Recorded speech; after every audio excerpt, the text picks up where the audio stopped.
How to send USDT from Binance to Binance.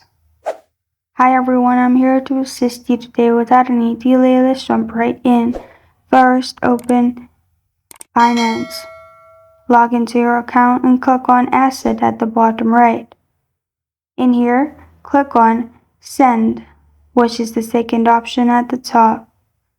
And at the bottom, click on Send to Binance Users, which is the first option. Then add your email or phone number or Binance ID and continue. And after that, you'll be able to send USDT. Also, make sure you have right email ID or Binance account added. And this is how to send USDT from Binance to Binance.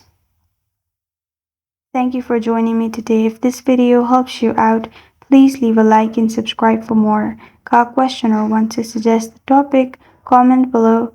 Thank you for watching.